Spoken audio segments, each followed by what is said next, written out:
téléspectateurs yi safoo di seetaan Maf TV yëpp ñu ngi nuyu ku ci nekk sa tur ak sa sant di am mbég ak contentement saa su ne di janoog yéen si seen émission bi nga xamante ni ñu ngi tudd waxtaane aar di émission boo xamante ni lépp li nga xamante ni jëm na si coalition bii di aar Sénégal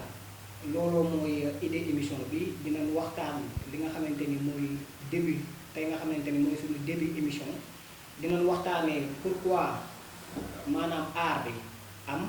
ak ñi nga xamante ni ñoom lañ ko seqal suñu invité yi di waa RV bi nga xamante ni bu nee RV ne Thierno Alassane Sall di leader bi nga xamante ni actuellement au niveau de Thiès mën nañ ne mooy leader bi nga xamante ni Thiès am nañ ci moom yaakaar tax na tamit leader yu bëri yoo xamante ni Thiès am nañ ci ñoom yaakaar ñëw nañ vers moom. tey nag suñu émission waxtaane aar di suñu premier numéro ñu ngi ci daral Pape Amadou Ndiaye Pape Amadou Ndiaye bu ñu ko waxee mooy vice président mouvement Jub te Jubal bu ñu nee Jub te Jubal nag mooy Théodore Ndoye mooy ki nga xamante ni moo ngi doog a dugg ci politique ci côté ouest mu jëm si li ñu naan 6e ci ay devant ay coalition daf liggéey bu am solo tey mu ànd ak ki ñëw ci parti bi ñu naan RV di parti le président Thierno Alassane Sall tey moom lan invité suñu plateau ñu ngi fi dalal tamit ku ñuy wax Abdou Kassé di coordonnateur ouest bu RV nekk membre tamit aar Sénégal dalal nañ fi tamit Amidou Sow di coordonnateur adjoint RV Thiès di membre tamit aar dañuy bàyyi monsieur Amadou Ndiaye mu nuyoo présenté vice président ñu ngi lay nuyu di la dalal ci sa premier numéro waxtaane aar. waaw di sant ñëpp di gërëm téléspectateurs yi di gërëm surtout suñu frère bi di présenter émission bi muy Galaye Mbaye ñu lay remercier d'abord ci invitation bi ñu wax ne vraiment kontaan nañ ci trop vraiment ñëw fësal ay kàddu yoo xam ne je crois que sénégalais yëpp nañ ci gis seen bopp te noonu njariñu askan bi donc mooy kontaan ci nekk fii ci plateau bi ak sama confrère bi di Sow ak monsieur Kassé vraiment ñu war a waxtaane li nga xam ne moo sumbu aar bi ak li ko waral may sant ñëpp di gërëm ñëpp di fàttali ne man maay Amadou Ndiaye di vice président mouvement Jub te Jubal topp ci Théodore Ndione donc ma leen di sant di leen gërëm. monsieur Sow ñu ngi bàyyi na nga nuyoo. waaw asalaamualeykum waa Thiès ñu ngi ziar di nuyu waa Thiès yëpp waa Sénégal sax laay wax. di kontaan trop ci invitation bi monsieur Galaye vraiment di saluer initiative bi di wax na lii dafa bokk ci li nga xamante bi nii day taaral aar day tax sénégalais xam aar waaye lii ci ëpp solo mooy day xaw Ceeswaay xam kan mooy aar parce que aar dañuy fàttali rek ni ki jiite aar ci tête de liste yi mooy le président Thierno Alassane Sall ñi ngi am contentement ak mbégte di seq ak plateau bi ak doyen Kassé di coordonnateur zone ouest ak Amadou Ndiaye di vice président mouvement Jub te Jubal te tey ñëw ak président Théodore Ndione bokk ak ñun la République des valeurs ñi ngi sant nag ak gërëm vraiment initiateur bi muy monsieur Galaye Mbaye vraiment di ñaan yàlla lépp lu ñu fi def rek yàlla na ko sunu borom barkeel.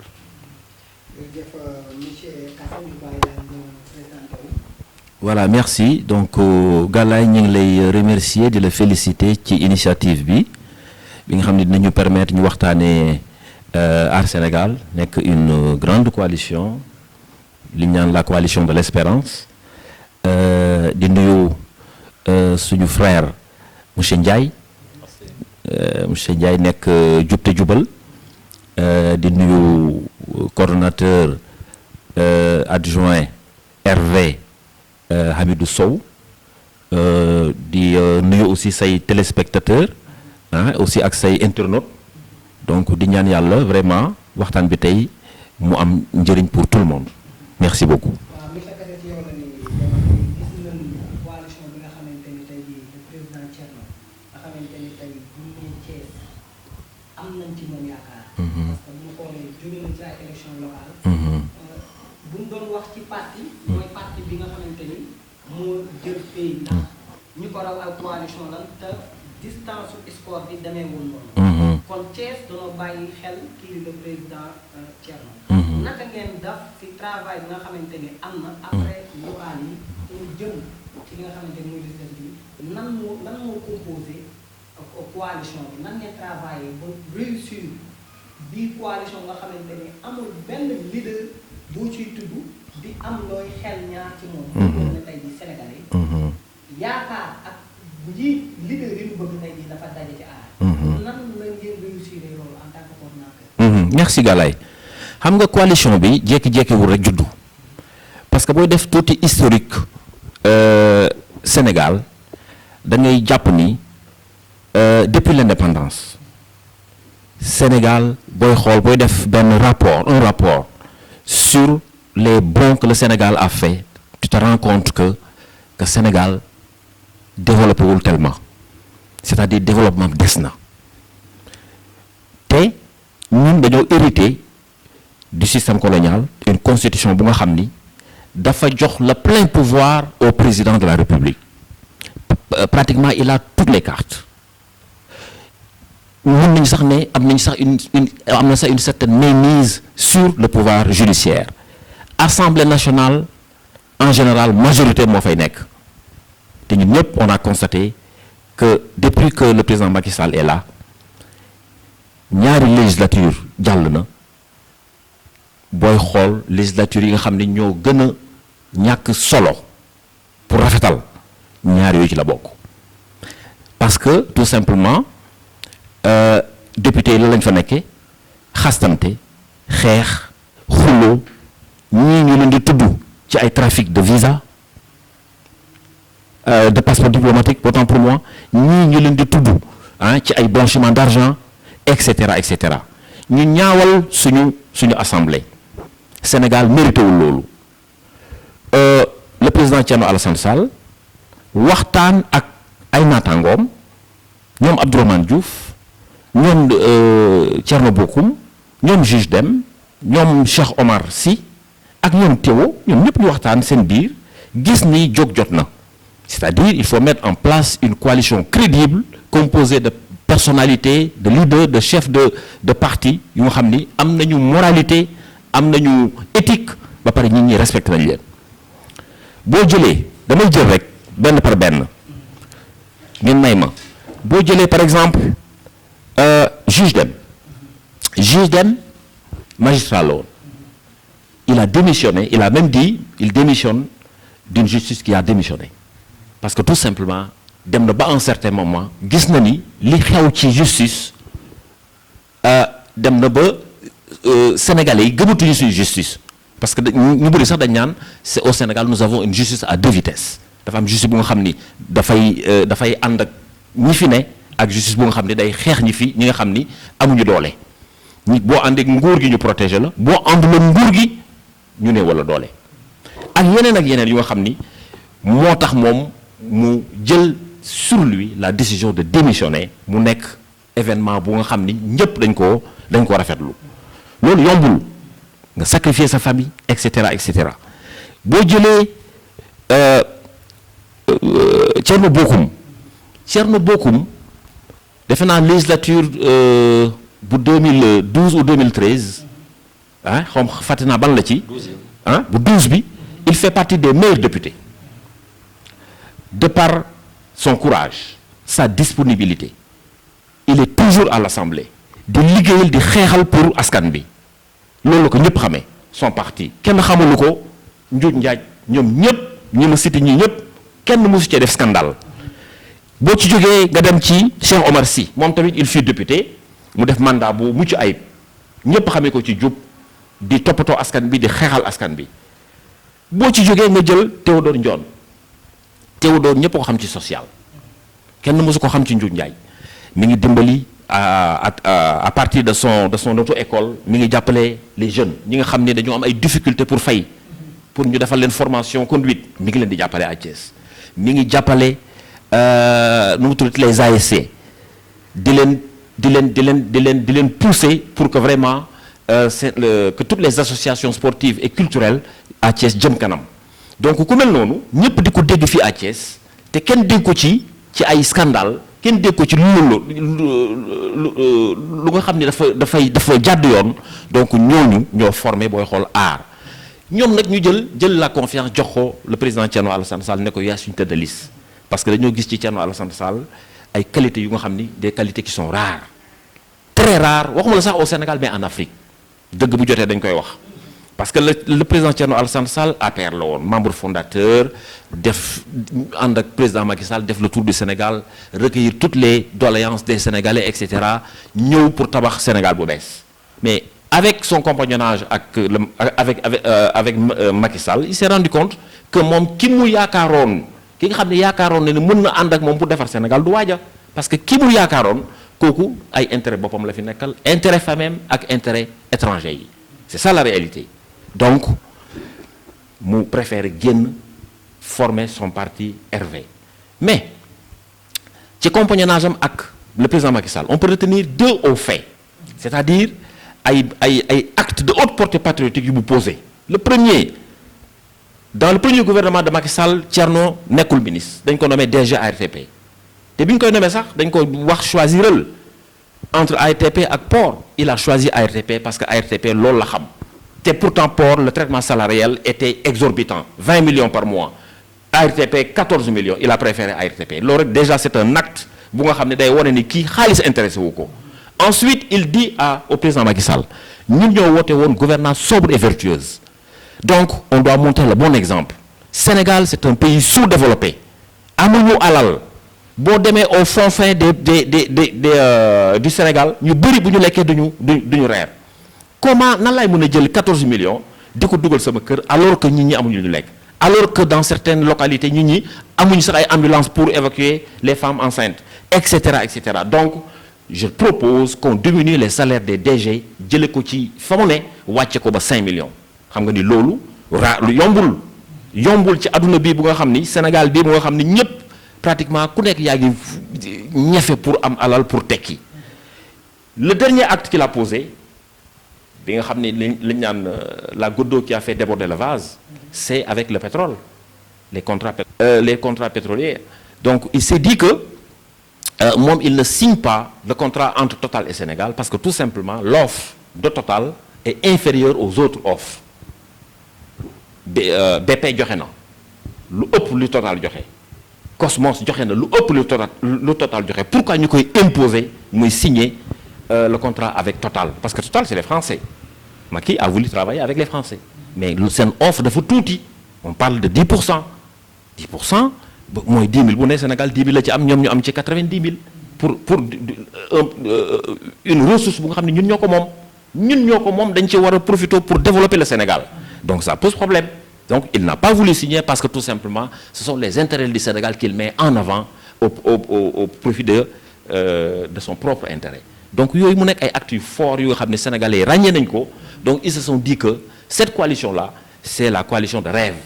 c'est la coalition bi nga xam ne war na mun a aar Sénégal war na mun a indi un changement d'ailleurs moo tax ñu tuddee ko alternative pour une assemblée de rupture on veut une rupture au niveau de l'assemblée bëggatuñu ay tàccu bëggatuñu ay man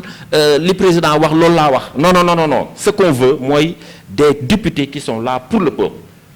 di surveiller l'action gouvernementale ensuite di def ay propositions pour di remonter les doléances des populations etc. loolu la ñu soxla di fexe ba préférence nationale sénégalais gis ci seen bopp par rapport ak la préférence internationale du dëgg donc loolu moo tax aar Sénégal bi sénégalais am ci yaakaar parce que gis nañu ñi ko composé ay nit yu am valeur lañu donc ñun am nañu yaakaar ne bu ñu demee aux élections incha allah dinañu am le maximum de députés te li ñuy ñaan sax mooy am la majorité pour imposer la cohabitation merci beaucoup. loolu mën nañu cee am yaakaar bu fekkee Sénégalais tey jii xool nañu li composé coalition bi di aar damay ñëw si monsieur Ndiaye ñu gis le président Théo ñëw bi mu ñëw biir RV ànd ak le président Thierno pour dem ci aar gis na ni ak position. bi nga xamante ni amoon na ko ci élection locale yi ba tey di ñu bëri ñu koy critiquer ne waru woon dam RV dafa waroon dugg direct A mais dañoo gis ni li président Thierno di woote mooy intérêt askan bi d'abord ku xool ñëwam ci biir RV maanaam dafa xool intérêt askan bi d'abord que li mu liggéeyoo nag que position bi mu nekk ak et tout ça choix boobu mu def ñenn ñi ne baaxul dafa waroon dugg direct bokk ci coalition bi ñenn ñi ne choix bi mu def baax na parce que dafa xool li nga xamante ne mooy intérêt population bi lan nga ci ban jàngat nga ci am en tant que. waaw d'accord kontaan trop Galaye di wax que ne vraiment comme fi nga waxee rek fi nga daanelee foofu laay commencer comme li ko olof di wax rek seenu asamaan moom jarul buuxante du dëgg te lu ne fang kenn du ko jeex loolu la olof yi wax ba tax na ñun dañu on a fait un choix boo xam ne c'est un choix réfléchi. Le fait que tey jii ñu ànd avec la RV à l'occurrence le président Thierno Alassane Sall c'est pas fortuit c'est pas pour ses beaux yeux mais c'est parce que c'est un homme comme ni mu koy faral di waxee un homme de sérail mu ne un homme de dignité un homme de valeur quelqu'un boo xam ne je crois que man damay wax que ne ñun Thiès on a manqué de référence dañu amoon kenn koo xam ne moo suñu idole mu nekk suñu ñu tegoon ko bët mu Idriss Seck mais il a trahi l'histoire il a osé même tutoyer l'histoire en quoi faisant en faisant di nga xam ne mooy li Thiessois yi bañ mooy li olof di wax nag garab gu màgget buy daanu day bëri coow waaye gàncax guy sax kenn du ko dégg je crois que Thierno avec le mouvement art je crois que dafa nekk benn ère nouvelle bu commencer di sortir de terre et je crois que les Sénégalais ne sont pas amnésiques gaaw ñu fàtte xam nañ li fi xewoon te nit ñi ils sont à la quête de la vérité à la quête de la justice de l'équité parce que Sénégal dañu toll foo xam ne impunité bi dafa bari voyez tout ce qui se passe loo wax ñu ne la président teg na ci loxo des choses yoo xam ne vraiment dans un état normal ça ne doit pas se passer donc tey jii man je crois que bu ñu amee bu nekkee des jeunes nekk à la quête d'une référence ñu xool gis une personne à la personne de Thierno Alassane Sall avec tous les leaders qui le composent muy boo xoolee le Théodore Monteil boo xoolee dans la 12e législature bi passée la 13e législature il fait partie des meilleurs députés au niveau de l'hémicycle ku ci mel ni Thierno Bocoum dans la 12e législature il fait partie des meilleurs députés tout à l'heure mon ami frère Kassé l'a souligné donc genre nit yu mel noonu Abdourahmane Diouf n'en parlons pas un homme vraiment digne vraiment un lébu pur et dur qui est vraiment enraciné dans ce qu'il croit donc je crois que soo amee des gens cette panoplie de personnes yi nga xam ne ñoo concocté ce mouvement bi nga xam ne soutenir ko man je crois que tey jii teew muy incarner ces mêmes valeurs de olof yi dañuy wax kuyit fu muy fanaan ak kuyit ku ko wéttali je crois que tëjal buntu war leen mën a boole te tey jii loolu moo indi tey ñu xool que ne on a fait n'est-ce pas le tour n'est-ce pas de l'ensemble des leaders politiques yi nga xam ne ñoo nekk à Thiès mais gisuñu ku ko yam fii sur le plan de la probité morale le plan de l'intelligence de l'intelligentsia man gisuma ku ko xam ne fii au niveau de Thiès actuellement mën nga ko fi égaler donc ñun pour autant comme on cherche une référence ñu ne ñun kii suñu référence on s'identifie à travers lui ñu am nag bëgg-bëgg boo xam ne tous les jeunes yi nga xam ne ñoo nekk dans le mouvement Jub te Jubal ñu am une convergence d'idées ñu ne dañuy dugg ci coalition boobu te je crois que également suñu leader vraiment il a suivi le pas te gëm na que ne ñi nekk ci ginnaawam ñooy dooleem te je crois que lu ñu bëgg ci loolu lay ànd ñun nag ñu gis que ne ànd ak le frère Alassane Sall mooy suñu njariñ mooy suñu ndey tey mooy suñu njariñ ëllëg te dañuy ñaan ànd bi sax jëm ba même présidentiel man je crois que man personnellement mooy sama souhait c'est un rêve c'est une comme li ko Arthur Schopenhauer doon wax rek à ton isolement la masse te suivra donc gis nga nit ki soo gëmee li nga doon donte boo soree sax nit nañ la fekk ci li nga doon donc gëm-gëm rek moo am solo moom lay far di wax vouloir est le levier magique de toutes les brillantes actions tous ceux qui ont réussi aujourd'hui c'est parce qu'ils en voulaient donc il faut vouloir pour pouvoir te ku comme nit ñi am nañ bëgg-bëgg am nañ yéene bi je crois que ku leen pousse ñu dem loo amul ma ciy wax. monsieur Sow dégg nga li nga xamante ni monsieur Kassé développé na ko ci li nga xamante ni moo am ci biir aar nga dégg après monsieur Ndiaye wax ko fi may ñëwee mooy comment nan la ngeen mën a réussir yi maanaam genre nit yi mel noonu ndax tey jii bu fekkoon falu moo tax a ñor li nga xamante ni mooy aar gis ngeen ay nit yu ñëw ak ay moyens am doole mais da ngeen leen repousser ndax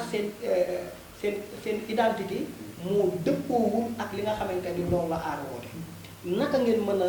dajalee sans yàkkamti ndax tey jii bu ñu xoolee li xew ci dëkk bi gis na liste yi bëri rejeté nañ ko ñi ngi commencé mën naa ne Ceesu sénégalais yi ci coalition bi nu amul yaakaar tey mën nañ ne yaakaar gis na foofu nan ngeen mën a nan la réussir maanaam dajale xeetu nit yu amee noonu valeur ba tey jii ñuy réussir li nga xam dégguñu leen ci benn coow ci parrainage yi gisuñu coow ci li nga xamante ni liste yi ci jigéen ak góor amu leen benn problème nan ngeen ko réussir ci biir aar. waaw Galaye yaakaar naa ni daanaka tontu nga sa bopp lu tax ma ne tontu nga sa bopp da nga ne nan ngeen mën a réussir coalition bu mel ni ay nitu valeur yu mel ni donc tontu nga sa bopp mooy valeur bi xam nga ay nit bu ñuy ànd su fekkee dañuy ànd ci kaw principe ak valeur loolu jiitul ma topp ci du am problème parce que boo xoolee coalition yi des yëpp li indi coow li yëpp jiitul ma assemblée yooyu tey ñu positionné leen ci yenn liste yi ci yenn position yi ci liste yi ñu génn def conférence de presse kaas ñooñu su fekkoon yaakaar naa principe la ñuy demee su fekkoon ay nitu valeur lañu loolu du mës a am ñu nag suñu borom daf ñoo dimbale comme ni nga ko waxee ñu am ay nitu valeur doyen Kassé wax na ko sànq ñi ci ànd ñëpp boo xoolee principe ak valeur la ñuy doxe naam nag ay nit lañu ak seeni matadi waaye suñu borom def na ba ñu njëkkee daje loolu sentiment boobu sentiment matadi boobu amoon na ci ba ku nekk delluwaat mais li ñuy wax rek su fekkee da ngeen ànd ci principe ak valeur dajewaat day yomb bi ñu dajee muy lu mot juróom-benn ba juróom-ñaari nit ñoo xamante bi ni kenn du natable seen valeur amul kenn ku leen mën a dut baaraam tey ci Sénégal alhamdulilah te lu jafe nag comme ni nga ko waxee mais sunu borom def ñu ànd ci kaw principe ci kaw valeur ma jox la exemple juste dem rek bañ ko waxee ñeneen ñi boo déggee souvent bu ñu leen nee dem nañ ci département bi dañuy bañ parce que dañuy yaakaar ni liste nationale bi moo gën a yomb mais juste dem dafa jógee directement daal di ne moom day ñëw département Thiès loolu mooy nit ñoo xamante bi ni valeur la ñuy doxee principe la ñuy doxee loolu rek moo ñu may Galaye du secret du dara ci kattanu sunu borom aussi sunu borom kattanal sunu leader ñu xam ne Sénégal moo leen ñor Sénégal la ñu bëgg a changer parce que li may wax souvent ne ñetti pouvoir yi am assemblée nationale da cee am pouvoir bu am solo te sénégalais yi depuis Senghor ba léegi xamuñu réellement lan mooy pouvoiru député lan la man dafa am solo ci réew parce que duñ leen ko leeral parce que député yi ñu mës a gis yépp Sénégal daanaka tàccu ak xeex surtout bi mujj bi loo xamante bi ni vraiment yow yaay tànneefu askan wi ñu tànn la ci say morom yu baree bari ne la demal nga représenté askan bi nekk seen baat yaakaar naa ni am nga leneen loo war a tal lu dul xuloo ko xeex biir assemblée nationale di joxe vraiment image bu bon ci Sénégal ci assemblée Sénégal tey ñii nga xamante bi ni mooy ñi composé aar Sénégal ñooñu yaakaar naa ni comme ni ko tubaab di waxee sénégalais ci boppam tey di leen ko bàkkee mooy c'est des têtes bien faites mooy non seulement dañoo am moralité mais dañoo am compétence nag parce que bu ñu fàttalikoo ci législature yu passé fii yëpp boo xoolee waxuma ni amuñu ay parlementaires yu compétent wul si amoon na ci mais bariwu ci parce que boo xoolee yu bëri tey fi nga xamante bi ni la ñuy tëggee li ñuy tënk ñun ñëpp tubaab di ko tudde loi fi nga xamante bi ni foofu la ñu war a càmbare dërëmu sénégalais bu nekk mooy contrôle de l'action gouvernementale daanaka loolu mooy mission parlementaire ñaar yooyu ma wax moo ci ëpp doole ñooñu war nañoo am xarañte waaye war nañoo am li tubaab wax probité morale mooy dërëm bi dërëmu askan bi la waaye man mi lan moo ma fi indi te bu ñu xoolee ñi composé aar wax dëgg yàlla su fekkee ni compétence rek la mooy xarañ kenn ku nekk ci ñoom yàlla may na ko ci domaine bi mu nekk mu wane ci xarañte bu mucc ayib bu fekkee ni tamit probité morale la c'est-à-dire dërëmu askan bi soxlawuma ko ñoom ñëpp wane nañ ko wanewaat ko donc dañuy sant yàlla di ñaan yàlla nag sénégalais yi ràññee mën a ràññee parce que dafa am importance dafa am solo ñu bàyyi ci nu ñuy voté bu nga xamante bi ni man Galaye sama xarit la rek naa ko voteel wala Njaay sama dëkkandoo la dama koo xam naa ko voteel wala Kassé moom moo ëmb sama sànqal sama intérêt ci moom la nekk naa ko voteel ngal la nañu xool intérêt Sénégal ndax sunu maam ju baax ja yàlla na yàlla yokk leeram sëñ Abdou Aziz Sy Dabakh da doon wax booy ñaanal gaal da nga naan yàlla na gaal gi mucc ndax sa ëmb bi nekk ci biir mucc bu ñu amee ay parlementaires yoo xamante bi ni nekkal nañ fa askan bi yaakaar naa ku nekk mën na cee gis boppam mais boo nee Kassé laa xam rek Kassé bu tabaski jotee wala bu korité dina am saaku sobal bu mu ma jox fàttalikul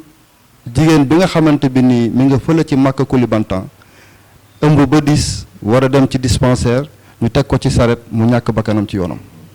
loolu ñun sénégalais yëpp nag dañ cee am responsabilité moo tax vraiment Galaye pour ne pas être très long loolu mooy chance su aar Sénégal dañoo bëgg a proposer sénégalais yi à partir de leaders yi te bari na ci nag parce que wax nañ ko sànq Théodore Dione tey le président Théodore Dione nekk président mouvement Jub te Jubal amul kenn ku ko mën a duut baaraam ci Thiès dafa neex nekk doomu Thiès juddoo Thiès yaroo Thiès màggee Thiès tekkee fii nag te di defal waa Thiès kooku bu ñëwee ci République des valeurs dugg ci aar kooku dafa ñëw rek ci famille naturelle am li tubaab di wax c'est sa famille naturelle bu demoon feneen mu bett ñu mais bu ñëwee RB ñëw aar dafa am place am parce que jikko ya fa nekk ak doxalin ba fa nekk dafa dëppoo ay jikkoom dëppoo ak doxalin mouvement parce que ku ne mouvement jub ba pare jubal yaakaar naa kooku vertu lay woote kooku dignité lay woote kooku honnêteté lay woote te loolu rek la mu coalition bii di aar ña fa nekk ñi ko composé ak ñi nekk seen ginnaaw yëpp loolu kese la ñuy woote. waaw dégg nañu wax ji wax bi leer ma leen di fàttewaat yéen a ngi seen premier seen aar waxtaanee lu dul li jëm si li nga xam ne mooy coalition aar Sénégal monsieur Kassé aar biir Thiès aar Sénégal biir Thiès ñu gis le président Thierno demoon na ci élection locale yi jël troisième écart bi woon bëriwul te ay coalition yu am doole ñoo ko rawoon tey mu ñëwaat ci élection yi nga xamante ni moo di élection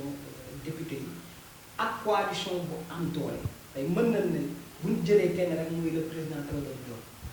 bu àndoon nag moom ci local yi mën nañ ne fu ngeen déposé fi yéen a koy raaxal tey ñëw na kenn boobu ñëw na am na ñeneen ak ñeneen ñu ñëw ci biir aar biir Thiès ak yeneen coalition yi nga xamante ni actuellement ñi ngi ci ay problème nan ngeen fas yéene nan la ñuy xaaree aar biir Thiès. Voilà, donc aar biir Thiès xam nga d'abord souligner nga le fait que le président Thierno Alassane Sall dem na avec la RV aux élections locales ba pare yàlla may ko ci vraiment ay résultats yu mucc ayib parce que bu fekkee ni da ngaa dem pour une première participation nga dem nga jël deuxième Thiès Ouest jël le troisième Thiès Nord ville nga jël troisième loolu du ay résultats c'est des résultats extraordinaires pour une première participation yombul donc comme ni nga ko waxee bu àndoon ak Théo daanaka ñooy gagné voilà mais loolu yàlla xam nga yàlla lu mu wax rek loolu la yàlla moo tuddoon seen ànd ci élection yii di ñëw lay nekk du dëgg Théo tamit def ay résultats yu honorable donc loolu yëpp c'est des signes qui montrent que seen ànd bi incha allah dina am barke léegi nag à Thiès boo gisee le président Thierno Alassane Sall yàlla may ko ndam c'est parce que dafa liggéey bu am solo gis nga par exemple sur le plan social Thierno moo fi génne li ñu naan leket concept leket Thierno moo ko fi génne moo tax ba tous les groupements de femmes yu nekk à Thiès bénéficient de ce de ce avec-là ou bien de cette leket-là c'est-à-dire c'est des appuis financiers yoo xam ne moom lay jox les femmes pour que ci seen biir ñuy développer ay activités économiques di def ay natt ku nekk di jël di yóbbu sa kër di suturlu da ngay gis benn groupement bu déparé 200 000 au bout de quelques années ñu am seen ay millions soxlaatuñu di dem ay banques ñu leen di laaj ay apport ak ay garantie soxlaatuñ ko parce que amuñu ko donc sur le plan social le président Thierno Alassane Sall a joué un rôle important dans le cadre de la libéralisation des femmes donc beneen bi aussi mooy côté moral xam nga il faut toujours ñuy insister ci côté éthique ak morale dafa am solo bu ngeen gisee nit ñi bàyyi xel ci coalition Aar parce que dañu xam ni les membres qui composent cette coalition dañoo am éthique nekk ay modèle Thiès Sénégal du moins à Thiès les Thiessois li ñu idée bi ñu am ci Thierno Alassane Sall c'est très clair mooy nit ku jub la nit la bëgg koo xam ni il a renoncé à beaucoup de privilèges pour l'intérêt du Sénégal parce que mënoon na profité ci posture am mënoon na profité ci ministère yi nga xam ne moom lañ ko confié woon pour devenir riche mais il a préféré jàppale askan bi il a préféré lutter pour l'intérêt des Thiessois et des Sénégalais donc su jiitee cette coalition là man yaakaar naa ni élection yii di ñëw incha allah dina baax ensuite dañoo nekk ci Sénégal bu nga xam ni parce que du ma rek yemale yëf yi ci Thiès dañu nekk ci Sénégal bu nga xam ni les gens sont très fatigués les Sénégalais sont très fatigués liggéey amul l'insécurité totale moo am actuellement au Sénégal gis ngeen le nombre de meurtres assassinats yi vous avez vu ce qui s'est passé à ni ñu koy waxee zone captage vol à l'arraché ay pompe ay jaasi gis ngeen par exemple li xew Pikine la jeune femme là bi ñu ñëw kii ko rey ko dégg voilà gis ngeen l'indiscipline notoire bi nga xam ne moom la ñuy di gis léegi au niveau des écoles indiscipline notoire tout ça dafa nekk ay phénomènes yu nga xam ne yu bees Sénégal da cee war a jóg te loolu nag kan moo ko fii booy xool le principal responsable mooy régime bi fi ne ñoom parce que ñoom ñoo war a aar Sénégal ñoo war a jël seen ay responsabilités pour par exemple côté sécurité ñu sécuriser droit la pour ñun dañoo am droit pour ñu sécuriser ñu mais loolu amul pourquoi actuellement tout le monde est inquiet en plein jour dañ lay ñëw kii la attaqué la où sont les recrutements xaalis bi Macky Sall di dem di emprunter ba nga xam ne dem na ba fi mu ne nii am na sax yenn organisme yi yenn ONG yi nee nañu pratiquement frôle nañu la ligne rouge xaalis boobu anam ci fan lañ koy dépenser ci ay defar stade bu nga xam ne qui nous a coûté 150 milliards on en a besoin mais du pour le moment ne stade amitié mën nañu ko defaraat lépp stade Demba Diop mën nañ ko defaraat en attendant xaalis boobu mënoon nañu ko dugal ci ay projet wala ñu jël ko defar suñu agriculture bu nga xam ne dafa sooxe depuis indépendance ba léegi amuñu kii alimentaire autosuffisance alimentaire les jeunes nous avons beaucoup de jeunes qui chôment ces jeunes là mënoon nañ leen mooy sama discours principal mënoon nañ leen jël former leen ubbi ay centre de formation former leen aux techniques agricoles nous avons de très bons ingénieurs jox leen les moyens techniques ay tracteurs yu de dernière génération am nañu suuf am nañu jant am nañu ndox lan la ñu manqué comme ça ñu dem vers ce qu'on appelle l'agriculture industrialisée l'agriculture moderne ces jeunes là d'ici 3 ans 4 ans ils vont devenir des millionnaires parce que ñoom dañoo soxla am alal pour tedd am kon ci nu mu gën a selle donc loolu mooy indi autosuffisance alimentaire diversifier suñu ay culture tel n'est pas le cas xaalis xoolal 1000 milliards ci terre on n'a pas besoin de ça Dakar ak loo fa mën a def fees na on a raté le tournant décisif Sénégal waroon na fekk actuellement nañu am deuxième capitale xoolal tous les pays qui nous entourent là de la sous-région ñu ci bëri am nañu deuxième capitale depuis Mathusalem ñun on est là on marque le pas xaalis bu ñu jël dugal ko ci ay finance dugal ko ci ay concessions yu nga xam ni amul lu ñu njëriñ actuellement c'est-à-dire mën naa xaar suñu hôpitaux yi yëpp pratiquement les plateaux techniques moté de motul ana 1000 milliards yi ñu dugaloon ci période de Covid bi anamu ba léegi xamuñu fu mu dugg est-ce que les plateaux sont relevés Louga lan moo fa xew manque de plateau technique manque de voilà et cetera et cetera. Donc le mal est partout au Sénégal. Je pense que cette coalition là bu leen yàlla mayee ndam non seulement dinañu relever tous les défis yi nga xam ni sénégalais yi moom la ñu xaar ci ñoom parce que duñ fi nekkal seen bopp dañ fi nekkal pour les sénégalais, mais aussi parce qu'il faut faire des projections par rapport à l'élection présidentielle. Nous avons besoin d'un changement. Sénégal dañu war a changer ki fi ne dafa war a dem yoonam moom mandat wu def na ñaari mandat am jeex moom dem na sax ba ni man pare naa ñaari mandat laay def jeex na constitution bi ne la nul ne peut faire de mandat consécutif. Mais où est le problème maintenant? Il n'a qu'à partir. Sénégal ñu teg ko ci ay loxoy 7-8 ñii nga xam ni soxla wuñu dërëmu Sénégal, au contraire émergence su Sénégal la ñu soxla. Comme ça ñu mën a avancer. Ana géej gi amatul jën amatul jën à cause des accords de pêche. Amatul jën xale yi boo gisee ñuy rey seen bopp ci géej gi c'est parce que amuñu espoir. Donc dee ak dund la ñu yemale bu ñu demee nag ba Sénégal nga xam ne ak nu mu ragale dee faaletul dee, ça veut dire que le problème le mal est profond.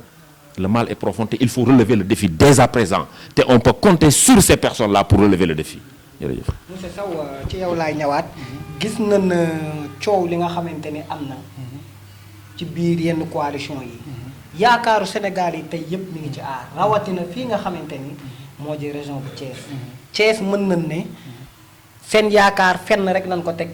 muy ci le président Thierno Alassane Sall. Naka la porté combat bi aar parce que bu ñu waxee moom il est de Thiès ouest la dëkk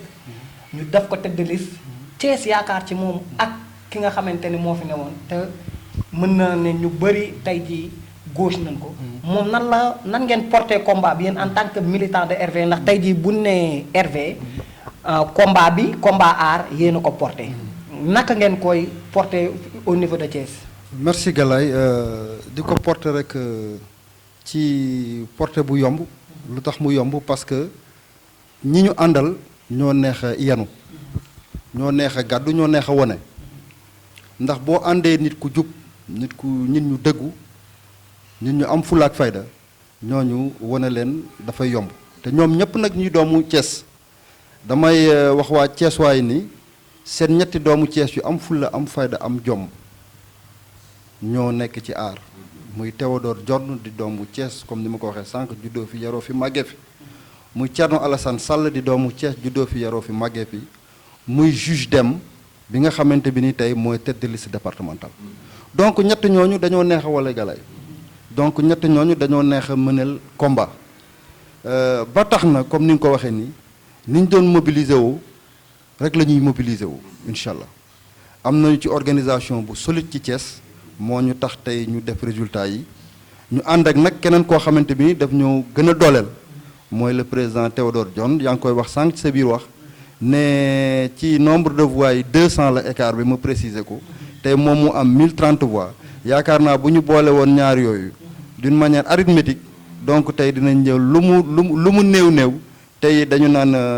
monsieur le maire Théodore Dione dans la mairie de Thiès Ouest loolu leer la mais nag jaam ak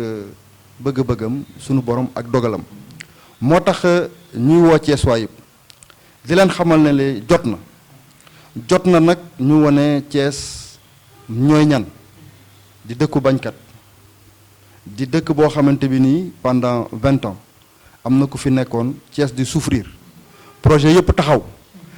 Thiès amul dara lu fi eggaliku ci Abdoulaye Wade ba ci Macky Sall parce que dañoo Thiès waaye dañoo jëloon kenn comme nu ko le vice-président waxe sànq dañoo jëloon suñu yaakaar yépp teg ko ci benn nit yaakaar ni Thiès waa la doomu Thiès la bañkat la war a doon ñu ànd ak moom di ko bañal pendant 20 ans nguur gu fi ñëw rek daal ne comme yéen ci bañ ngeen di dëkk dee leen bañ rek boo xoolee am na benn conférence de presse ndeysaan bu maire Talla Sylla defoon naan nag dañoo war a génn ci lii di bañ rek moo tax mënuñoo am dara boo xoolee loolu la doon justifié wu lu tax mu demoon ci jamono yooyu mu demoon ci Macky Sall ñun nag dañuy dëkku bañkat te comme nu ko doyen Kassé rappelé sànq assemblée nationale bu leen yaakaar ni mënul dara xam naa bu ñu waxee programme yi wax yëpp dañ naan moo ñii waxu présidentiel la ñu wax déedéet dama rappeler sànq ne député mën na lu bëri ci réew lu bëri lool ndax mën na tax loi yi ñu tënk moom moo koy voté donc ci boo xoolee ci école yi tey programme bi nga xamante bi ni ñu ngi koy jàngale depuis temps colonisation moo fi nekk ba léegi te loolu li koy dindi il faut que mu jaar assemblée nationale législateur bi mooy dindi loolu législateur mooy kan mooy député yi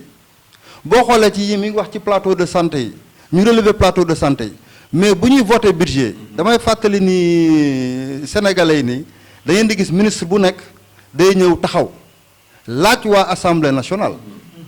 donc assemblée nationale bu amul woon doole donc ministre bu nekk du ñëw pour budget am xaalis bañ koy jox at mi yëpp mu ñëw ci kanamu député yi ne leen jox leen ma donc loolu mooy wane une fois encore que ni député dafa am rôle bu am solo mais nag ñun Sénégal dañoo tàmmalul loolu mais ñii ma leen wax nii muy Théodore muy juge Dème muy président Thierno Alassane Sall ñii bu ngeen leen yóbboo assemblée nationale ci kattanu suñu borom ki nga xamante ni dafa bàyyi alal ju bari ndax askan wi ki nga xam ne day jël alalam di ko def ci askan wi ki nga xamante ni dafa ne dëgg rek moo ma ñor muy juge Dème bu dëgg amul naa bàyyi fi ñuy attee dëgg amoon fa teraanga nag bàyyi loolu lépp donc ñooñu yaakaar naa ne boo leen yóbboo assemblée nationale li leen di intéresse assemblée nationale du nekk carburant bañ fay am du nekk oto yu ñu leen di jox du nekk salaire bañ leen di jox mais askan wi li ñor askan wi li askan wi bëgg ci loolu la ñuy nekk liy jëmale askan wi kanam donc ñooñu mën nañ ko Galaye wax dëgg yàlla une fois encore cri de cœur la ñu ngi ñaan waa Thiès surtout nañu wanewaat seen bopp mooy lan mooy jël doomu Thiès yi xam ne seeni loxo set na xam ne askan bi rek lañ fi nekkal wanewaat ni Thiès ay bankat lañu Thiès xam nañ lu baax ñu yóbbu leen assemblée nationale. monsieur Ndiaye dégg nga li nga xamante ni maanaam doyen Kassé wax na ko doyen Sow wax ko wax ji yëpp boo déggee dafa nekk autour de Théo maanaam yaakaar boo xamante ni le président Thierno am na ko ci Théo. ñu gis tamit ñëwam ci biir RV waa RV dafa mel ni dañoo jël liggéey bi yëpp teg ko ci loxoom donc Théo am na yenn boo xamante ni yenn bu extraordinaire mën nañ na sax ni président Théo moo war a jàkkaarloo ak président Idrissa Seck au niveau de Thiès waaw au niveau de Thiès naka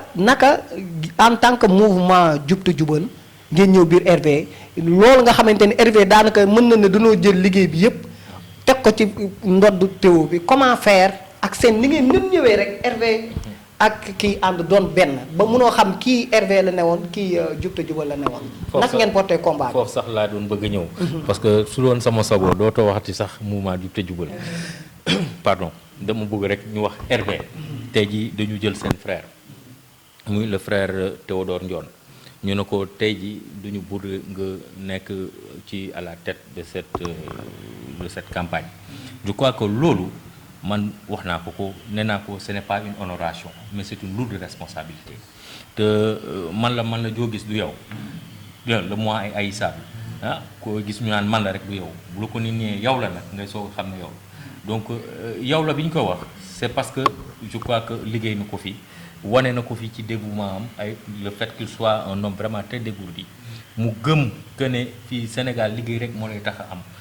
gëm sa bopp gëm population yi je crois que loolu moo ko may lu mu am tey te je crois que mooy ni ma ko waxee à l'entame de mes propos ce n'est pas une honoration c'est une lourde responsabilité parce que bu la sasee lu toll ni coalition bu toll ni Aar Sénégal ñu la au niveau de Thiès yow lañ jiital ci bopp bi ça veut pas dire que yaa fi gën a intelligent ça veut pas dire que yaa fi ëpp man-man mais confiance la ak respect et puis di doxal kóllëre parce que ku xam Thierno xam ne ku mën sàmm kóllëre parce que ku koy naan kuy lebal naa rek na nga ko lebal lu baax tey jii li ko Théo ji moo tax tey jii mu ne ko mu delloo l'ascenseur je crois que c'est pas parce que Théo moo fi gën a intelligent c'est pas parce que moo fi ëpp xam-xam c'est pas moo fi dàq mobiliser ñii ñëpp ay mobilisateurs yu mag lañ ku leen gis dañu def ci seen élection yi passé xam ne bu ñu yaacaaraloon rek toog ne yaaj ne yasar li ñu am duñ ko am mais comme l'abstinence même est un choix ne pas choisir c'est choisir même si tu t'abstiens de ne pas choisir, c'est que tu as choisi de t'abstenir. Donc l'abstinence même est un choix. Le fait que nous choisissons comment, c'est pas fortuit. Mais je crois que tey équipe bi mu àndal, je crois que de connivence ak waa RV nga xamante ni mooy élection locale yi. ni dañu war a booloo mobiliser comme un seul homme derrière le frère Théodore Ndione ñun ñëpp ñu jàppale ko parce que jàppale ko mooy jàppale suñu bopp. tey ji intérêt il faut ñu jël suñu intérêt ñu teer ko ñu xam ne la seule chose qui vaille mooy que fexe ba suñu leader yi comme ni ko doyen Sow waxee muy Thierno Alassane Sall muy le juge Dème muy le juge Théodore Ndione ñu fexe ba ñoom ñu représenter au niveau de l'hémicycle. Je crois que tey jii bu ñu fa taxawee ils seront la bouche de ceux qui n'ont point de bouche. est-ce que ça sera facile avec le leader bi fi nekk di Idrissa Seck. man kooku bugguma sax di jaar ci turam. très franchement avec tout le respect que je lui dois. man je crois que comme man muy comme Sow muy comme Café et tous les autres Thiessois je crois qu'ils ont tourné le dos. ñun quand on lit on tourne la page n'est-ce pas doyen Kassé quand on lit on tourne la page mooy que la page de Rewmi il est tourné instant bi ñun dañu gis lu nga xam ne géej mooy la ma la wax gàncax buy sax kenn du ko dégg mais garab gu màgget bi daanu di bëri coow loolu moo ko dal fu mu toll nii mu ngi def ay tapage n'importe où mais li am Thiessois xam nañ li ñu bëgg xam nañ li ñu gëm te je crois que de connivence ak ni ñu àndee nii àndu nawle bi ñu ànd nii au niveau de RV man je crois que bu ci cat dugulee néew ma au niveau de Thiès mais au niveau du Sénégal on va battre le record parce que gëm naa ne engagement bi jeunes yi ma gis yi ñu àndal je crois que suñu leen dooleelee tuuti may leen tuuti courage je crois que leneen la ñuy wax ci élection yi di ñëw te je donne rendez-vous aux gens au soir du 31 juillet man midi laa may gars yi midi wax ji féete boor loolu moom leer na te je crois que te lu ma wax nii lu ma gëm la te gëm naa ne mouvement Jub te Jubal avec les Amazones ak les jeunes yi fa ne la façon dont ni ñu jëlee affaire bi man dama gëm que ne bu ko waa RV jëlee noonu waa juge dem jëlee ko noonu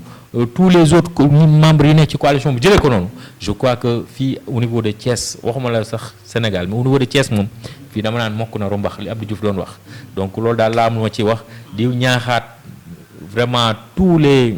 militants et militantes yi nga xam ne ñoo nekk au niveau de la commune de Thiès comme ñun Thiès moo ñu ñoragum pour l'instant ñi nga xam ne moo fi nekk may lancer cet appel di wax que ne tous les Thiessois et les Thiessoises nañ ñëw mobiliser wu comme un seul homme derrière le frère Thierno Alassane Sall au soir du 31 juillet ñu jël élection législative yi avec une majorité confortante au niveau de l'Assemblée nationale donc loolu laay ñaan te gëm naa ne que ne yàlla dinañ ko defal je crois que bu xool yi booloo rek mën nañ am lu kaay suñu jotoo waaw di sant ñëpp di gërëm ñëpp di vraiment di kontaan ci bokk plateau bi doyen yu mel ni Sow doyen yu mel ni Kassé di la remercier également ci invitation bi c'est pas fortuit donc c'est pas la première fois nga may invité say émission donc may ñëw di ci débattre je crois que njariñ la également et ma ci am kontaante vraiment di remercier téléspectateurs yu MAF TV yi nga xam ne ñu ngi seetaan à travers votre support ñu leen di ñaanal yàlla wax ji ñu fi am wax lépp loo xam ne lu ci dëng ci ñun la lu ci baax rek ñu sante ko borom bi xam ne ay jaam lañ ko xamal ne nit ñi que ne defar rek moo ñu tax a jóg bëgg mobiliser rassembler nit ñi pour que au soir du 31 yàlla may ñu ndam li ñuy soob. monsieur Sow lan ngay tàggatoo ci seen premier numéro ndax jàpp naa ni di ngeen ñëwaat si plateau bi inchallah lan ngay tàggatoo donc surtout di saluer initiative bi di la gërëm Galaye di la remercier parce que ni ma ko wax c'est pas évident c'est que malheureusement ñun Sénégal suñu njiit yi dañuy trompé wu de priorité ni ko tubaab bi di waxee mooy maanaam souvent dañuy juum parce que xale yu mel nii ñi ngi naan emploi des jeunes mais initiative yu mel nii je pense que tey état bi moo waroon a soutenir li encourager li parce que lii mën na créer emploi donc vraiment di la sant une fois encore di gërëm et di am contentement trop comme ni ma ko waxee di seq ak plateau yi sunu natango bi di vice-président Amadou Ndiaye ensuite le coordonnateur de l'Ouest doyen Kassé di wax ni vraiment Thiessois yi ñu ngi leen di xaar comme ni ñu ko waxee au soir du 31 juillet ngeen wane waat seen bopp xam ne seen ñetti doom yooyu comme ni ma ko waxee muy juge Dème muy le président Thierno Alassane Sall ak le président Théodore Ndione wax dëgg yàlla ñooñu yéen a leen war a porter à l'Assemblée nationale te ci kattanu borom ñooñu bu ñu fa eggee xam ngeen ni wóor na leen ni duñ fa tàccu lañ fay nekkee ak i woy wala ak i xeex dinañ fa nekkal askan wi lépp lu Thiès soxla ci baat dinañ ko porter yóbbu ko parce que ñu am fulla lañu ñu am fayda lañu te ñu compétent lañu jërëjëf. voilà tàggatoo bi mooy li sama co-débatteur yi wax rek assemblée nationale Thiessois yi maa ngi leen di wax di leen firndeen li bu ngeen fa yóbboo Thierno Alassane Sall yóbbu fa Théo Ndione yóbbu fa juge Dème ak ñi ñu àndal dinañ leen xeexal ba parrainage jóge fi c'est très important ndaxte parrainage c'est pour écarter des candidats te élection c'est un rendez-vous démocratique du pour dàq waaye c'est pour rassembler beneen bi dinañu fexe ba médecins yi gën a yokk xam naa dinañu taxawal askan bi ba médecins yi gën a yokk est-ce que xam ngeen le rapport Sénégal ñoo ngi ci ay 10 000 médecins 10 000 médecins pour tout le Sénégal dem leen par exemple Maroc 25 000 médecins un médecin travaille pour 3 médecins une sage-femme travaille pour 5 sages-femmes xool leen impair yooyu donc dinañ leen taxawal ba au niveau du système sanitaire que Sénégalais yi gis ci seen bopp waxuma rek les Thiessois mais les Sénégalais dans leur majorité gis ci seen bopp. ENDS bi nga xam ne mooy former les sages-femmes les infirmiers et cetera pratiquement daaw formeetul dinañu fexe ba école boobu ubbiwaat ñuy former les infirmiers et les infirmiers d'État parce que ñoom le groupe de travail au niveau des hôpitaux ñoom ñoo koy def je pense que monsieur Ndiaye xam na ci dara. dinañu fexe aussi ba Sénégal am ay unité de production ak unité de transformation c'est très important des industries on en a besoin yi fi dem rek lebi yomb na dem leb rek après réaliser benn affaire déedéet da ngay fexe ba les jeunes commencer liggéeyi te pour cela il faut commencer par des unités de transformation et de et de production dem leen Kayar ana soble si dañ koy suul pomme de terre dañ koy suul parce que tout simplement amuñu fu ñu ko garder amuñu luñ ci def donc tout ça je pense que suñu député yi dinañu fexe ba incha allah loolu am fi dem leen Kayar on a de très bons cordonniers mais amuñu ay infrastructures dañ leen war a jàppale pour que vraiment bu ngeen demee Europe yéen les grands noms yi ngeen di dégg là dans le cadre de la haute couture bëgguma citer pour faire de la pub mais ñoom ñëpp ci ay ateliers la ñu démarré ba nekk ay industries et c'est possible parce que ñii ngeen citer ñi gën nañu loolu. cette coalition là gën nañu loolu affaire bi gëm-gëm la ak fighting boo ko defee boole ci fulla ak fayda loo bëgg a def di nga fa egg incha allah suñu université yi ana université kii nu mu tuddati Amadou Mahtar Mbow ba léegi pareegul Iba Der Thiam ba léegi pareegul on préfère terminer un stade que de terminer une université loolu mooy wane à quel point su ñi ñu jiital li leen neex rek mooy ay artifices c'est des artifices njàng moo précédé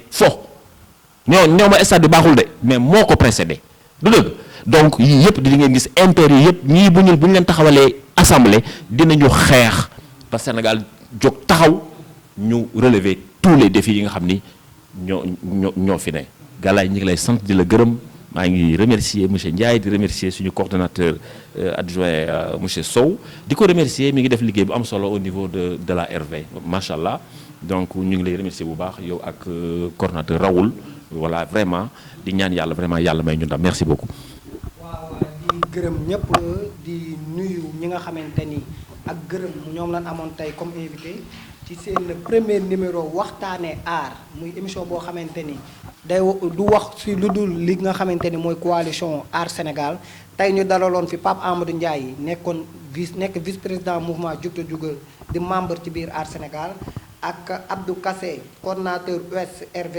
nekk membre tamit Aar Sénégal ak Amidou Sow coordonnateur adjoint RV nekk membre Aar Sénégal tey ñoom lañ dalaloon suñu premier numéro di émission boo xamante ni chaque semaine dina daw fii ci seen émission MAF TV dinañ ci invité képp koo xamante ni leader nga te nekk ci biir Aar Sénégal dina la invité comme jigéen ñi semaine bii di ñëw dinañ invité jigéen ñi nga xamante ni ñi ngi ci biir aar sëkk ak ñoom waxtaan tamit ci ñoom en tant que femme naka la ñuy waajalee élection yi. ñii nga xamante ni mooy sunu doyen yi ñu invité dinañ ñëwaat si biir émission bi ndax li nu développé daanaka danoo commencé rek mais des na lu bëree bëri loo xamante ni dinañ ko leeral ba askanu Thiès askanu Sénégal xam ni meilleure coalition. meilleur ñi nga xamante ni mooy ay député ñi nga xamante ni ñoom lan leer na leen ni bu leen tegee assemblée dootuñu am lu leen metti ci li nga xamante ni moo di assemblée dinañ ko waxtaanee ci biir aar parce que loolu mooy concept émission bi di leen jox dig jafe semaine bii di ñëw jërë ngeen jëf.